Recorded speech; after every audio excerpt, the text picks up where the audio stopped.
va donc maintenant passer à la partie sur les principes de la rééducation. Juste un petit mot avant de commencer sur les types d'évolution en neurologie. Donc, il existe plusieurs pathologies, donc aujourd'hui on parle bien de neurologie centrale. Il existe plusieurs types de pathologies, des pathologies plutôt aiguës, qui vont survenir de manière brutale, comme un AVC, ou des pathologies plutôt évolutives, par exemple. Ce qui fait qu'on se retrouve avec plusieurs types d'évolutions. Donc, comme vous pouvez voir là sur la diapositive, on va avoir des évolutions qui sont favorables, avec une amélioration, ce qu'on appelle avec une amélioration spontanée. Donc, c'est le cas typique d'une personne qui a fait un AVC et qui est en phase aiguë. Sur les premiers jours, il y a une récupération qui va se faire naturellement. Thomas vous en parlera un tout petit peu juste après. Voilà. Donc ça, c'est dans un cas où le patient va récupérer spontanément de certaines déficiences et certaines fonctions. Alors, à quel point ça se dose en fonction du cas, mais voilà, il y a une récupération qui se fait naturellement, peu importe le traitement qui est appliqué à la personne. Ensuite, on parle d'atteinte chronique stable. Donc là, on est plus sur des phases séquelaires, donc IMC ou paralysie cérébrale. Donc c'est des lésions qui sont fixées. Le corps s'est construit autour de cette lésion cérébrale et la lésion n'évolue plus. Il y a des conséquences de cette lésion qui sont là aujourd'hui, mais les conséquences de cette lésion n'évoluent plus non plus. Après, ce qui va évoluer sur la fonctionnalité et l'état d'autonomie du patient, ça va plus être le fait que le patient soit sédentaire ou non, l'âge, voilà, ou d'autres pathologies associées. Mais l'atteinte chronique liée à la lésion, elle, est stable. Ensuite, on a les atteintes à évolution rapide, donc poussée de sclérose en plaques ou tumeur en évolution, par exemple, ou les atteintes à évolution lente, donc les CEP progressives ou tout ce qui est maladie dégénérative sur le long terme. Donc voilà, donc ça, c'est des atteintes qui vont continuer d'évoluer en continu, mais pas forcément à la même vitesse, une rapide et une lente. Mais peu importe le traitement que vous allez mettre en place, il y a quand même malgré tout une atteinte qui évolue dans le temps. Bien, donc on va parler un petit peu de plasticité cérébrale. Alors la plasticité cérébrale, c'est un peu le mécanisme qui va permettre soit une récupération du déficit en phase aiguë à subaiguë, soit au contraire, enfin pas au contraire, mais soit plutôt en complément, la réorganisation un petit peu du cerveau pour essayer de récupérer une fonction. Alors, on pourrait peut-être séparer et dire que en phase aiguë, on peut parfois, en phase aiguë à subaiguë, donc dans les premiers mois, on va dire, le tout premier mois, on peut encore récupérer, suite à une lésion cérébrale, on peut récupérer du déficit. Par exemple, on peut très bien avoir un patient qui commence avec une hémiplégie complète, un déficit complet du bras, par exemple, et qui, au bout de la phase subaiguë, a récupéré de la flexion, de l'extension avec un peu plus de force. La fonction, c'est un petit peu autre chose. C'est-à-dire que même si il récupère de la flexion-extension, et qu'il ne récupère pas plus que ça, pas plus de force que ça, eh bien on peut quand même continuer à améliorer l'utilisation qu'il va faire de son bras, donc sa fonction. Et donc cette réorganisation cérébrale, cette capacité qu'a le cerveau d'essayer de se réparer un petit peu, c'est ce qu'on appelle la plasticité cérébrale. Alors sur cette diapositive, on observe une chose qui concerne alors vraiment la phase aiguë, et c'est un petit peu ce qu'on appelle la pénombre ischémique. Alors c'est dans le cas d'un AVC ischémique, la partie vraiment ischémiée au tout début, on voit à 2 heures, c'est le début de la courbe, c'est ce qui est en rouge. Et on voit qu'autour, il a été dessiné une zone qui est en vert, c'est ce qu'on appelle la zone de pénombre ischémique. En fait, c'est une zone qui, là il y a 2 possibilités à ce moment-là, soit on arrive à revasculariser le cerveau, donc ça c'est ce qu'on fait dans les UNV, dans les hôpitaux, on fait une thrombolyse, une thrombectomie par exemple, donc on reperméabilise le système artériel, on revascularise la zone et on arrive à éviter que l'ischémie, la nécrose cérébrale se propage. Donc c'est le meilleur des cas, hein, c'est pour ça qu'on dit que dans le cas d'un AVC, chaque minute compte, chaque heure compte. Il faut faire ça assez rapidement. Par contre, si jamais on n'y arrive pas, on ne peut pas prendre en charge le patient assez vite, et ben, on voit que la pénombre, en fait, elle se transforme en infarctus, c'est-à-dire que le cerveau, qui était juste en hypoxie, entre guillemets, là, il devient carrément nécrosé. Et on peut voir qu'à 8 heures, la zone ischémiée, elle est beaucoup plus grande, et donc, malheureusement, le déficit aussi. Alors, ce qui peut se passer dans ce premier temps, c'est que le déficit initial quand on est au stade 2 heures par exemple, il peut être assez important. Et important parce que la pénombre ischémique, malgré tout, elle peut avoir des conséquences fonctionnelles. Mais dans le temps, si on arrive à lever cette pénombre, à revasculariser le cerveau, alors le patient peut récupérer assez vite. Et des fois, on a des patients comme ça qui récupèrent très rapidement dans les premiers jours, les premières 24-48 heures, première semaine, on va dire. Et souvent, en fait, c'est pas tellement qu'on est des bons kinés ou pas, en fait, c'est que le cerveau se revascularise. Et donc, la pénombre ischémique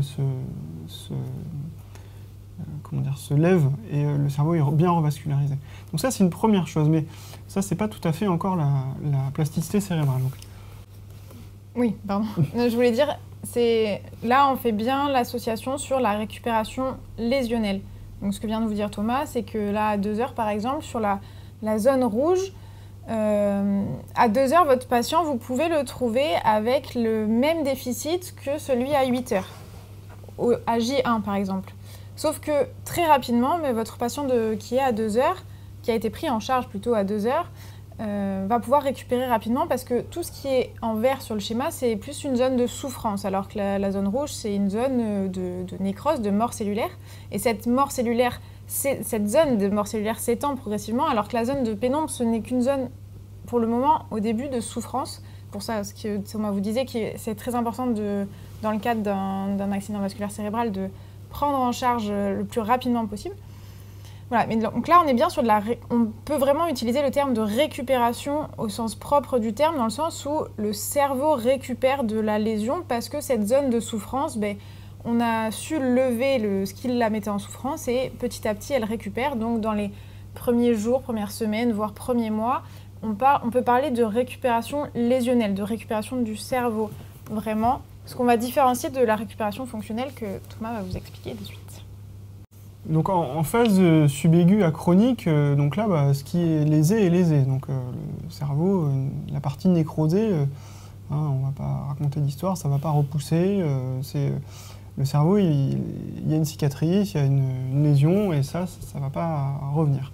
La rééducation, d'ailleurs, elle n'a pas pour but d'essayer de faire repousser des neurones qui seraient morts. C'est pas du tout comme ça qu'il faut le voir. Par contre, le cerveau, il a la capacité d'essayer de se réorganiser. Alors, il peut se réorganiser de 2 manières différentes. Il peut se réorganiser sur des lésions, sur des zones qui sont autour de la lésion. Donc essayer de déplacer peut-être un peu la fonction à côté de la zone lésée. Ça existe, ça participe, mais souvent ce qui existe, c'est une récupération par le côté opposé. Et ça, on le voit très bien sur des imageries d'IRM fonctionnelles, en fait, et même, en fait, ça existe très rapidement, en réalité, dès les premières heures, les premiers jours, on voit que le cerveau sain, il commence déjà à reprendre pour lui une partie de la fonction que l'autre côté ne peut plus faire.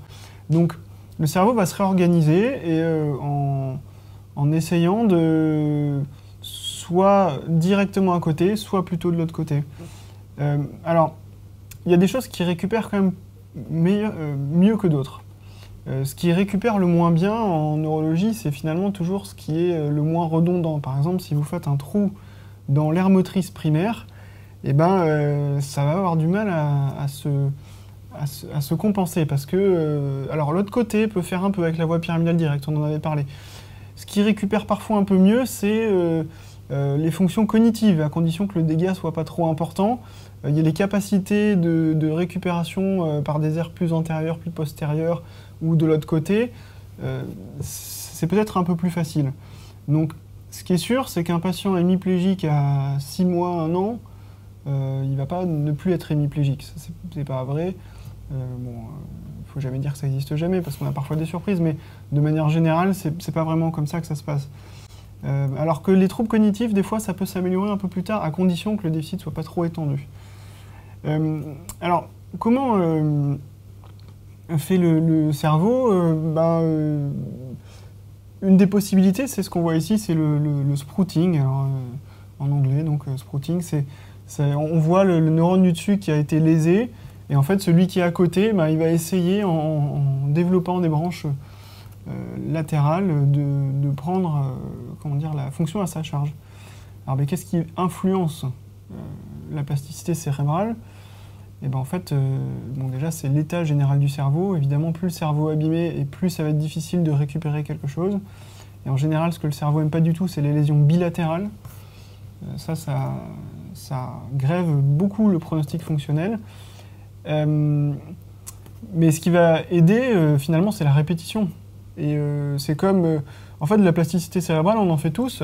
Si demain, je veux apprendre à jouer du violoncelle, hein, voilà, je ne sais pas jouer du violoncelle, mais si demain, je veux apprendre à jouer du violoncelle, eh ben, en m'exerçant, petit à petit, je vais modifier la structure de mon cerveau et je vais augmenter les zones de représentation peut-être de mes doigts ou de la sensibilité, de la motricité. Je vais développer, mon cervelet va développer des apprentissages moteurs, mes noyaux gris centraux aussi, et comme ça, je vais pouvoir développer une nouvelle compétence. Et ben, un patient, c'est un peu pareil. En fait, en essayant de le rentraîner dans ce qu'il peut faire, hein, encore une fois, c'est pas de faire repousser les neurones, on peut essayer de développer une fonction peut-être compensatoire par l'intermédiaire de la plasticité cérébrale. Oui, ce qu'il faut voir, c'est exactement ce que Thomas vient de vous dire, c'est que la plasticité cérébrale, ça n'appartient pas qu'aux personnes cérébrolésées.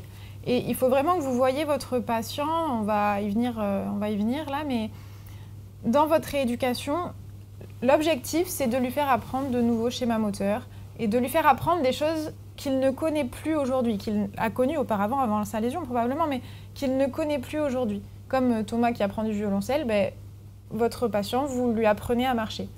Et ce qu'il faut voir, c'est ça, c'est que plus vous allez stimuler votre patient, plus il va faire de répétitions, plus on va y revenir, mais voilà, ça va permettre de stimuler sa plasticité cérébrale et dans un objectif d'améliorer sa fonction et son autonomie. Donc si on continue, on parle, pour parler de ça dans un terme un peu plus de rééducation peut-être, de kinésithérapie, on parle d'auto-organisation. L'auto-organisation, c'est pareil, c'est quelque chose que tout le monde fait au quotidien quand on se retrouve dans une situation dans laquelle on n'est pas forcément habitué, où on n'a pas forcément ses repères, et bien l'être humain est fait de telle manière qu'on va trouver les moyens pour se mettre dans la situation dans laquelle on veut avoir. Alors ça n'arrive pas toujours, bien évidemment, mais voilà. On va expliquer un petit peu plus en détail ce que ça représente dans le cadre de la rééducation. Donc là, je vous ai mis des petites citations qui concernent l'auto-organisation. Donc voilà, on voit que c'est quelque chose qui est quand même dans la pensée rééducative, si je puis dire, depuis un petit moment déjà. Et ça oriente bien la rééducation d'un patient cérébrolésé autour de la fonction. En fait, ce qu'il faut retenir, c'est ça. C'est que l'objectif, c'est la fonction. Et que peu importe, je dirais, les déficits du patient, ce que vous allez chercher, c'est de lui amener le plus d'autonomie possible et le plus de fonction possible. Donc on ne va pas aller chercher à réparer son déficit. Parce que comme on vient de le voir, surtout si on est à distance et en chronique, en cabinet ou à domicile, si on se retrouve à distance de la lésion cérébrale, on ne sera plus sur de la récupération lésionnelle du cerveau, mais on sera sur de la récupération fonctionnelle. Voilà. Donc c'est la phrase un petit peu provocatrice qu'il y a à la fin de ce diapo, mais effectivement, il n'y a pas d'intérêt à essayer d'aller lutter le déficit. Il va falloir essayer de travailler autour plutôt. Donc, auto-organisation, c'est vraiment essayer de ne pas corriger les défauts. C'est vraiment ça le maître mot. Parce que ce qu'on considère comme des défauts de marche, comme des boiteries de marche, ce n'est pas des défauts en fait, c'est la lésion cérébrale qui provoque ça. Votre patient, il step, votre patient, il fauche. J'ai envie de dire presque, il n'y peut rien, c'est comme ça. C'est la lésion cérébrale qui fait qu'aujourd'hui, il n'a plus la capacité d'aller chercher un schéma moteur, un répertoire moteur qui pourrait lui permettre de ne pas faucher ou de ne pas stepper. Alors si, la seule possibilité, du coup, c'est en phase très aiguë, quand on est sur une récupération, du coup, lésionnelle. Mais là, on est vraiment sur de la phase aiguë-subaiguë. Donc là, si vous avez des patients comme ça en cabinet ou à domicile, c'est possible, effectivement. Mais là, on parle vraiment de la récupération, du coup, du cerveau. Ce qu'on disait dans la première diapo, c'est de l'évolution naturelle. Mais une fois que le déficit est installé, quand on n'est plus à distance de la lésion, les déficiences et les boiteries que vous allez retrouver à la marche sont vraiment liées à la lésion. Et ça, s'il y a vraiment quelque chose qu'il faut retenir, c'est que vous ne pourrez jamais rien changer. Vous allez pouvoir adapter, compenser, mais vous ne pourrez pas avoir d'impact vraiment sur cette lésion qu'il y a au niveau du cerveau. Donc c'est très important de laisser la place aux compensations que le patient va mettre en place à la marche. Et après, notre rôle à nous, c'est d'essayer comme on disait, d'adapter au maximum pour potentialiser et optimiser ces compensations.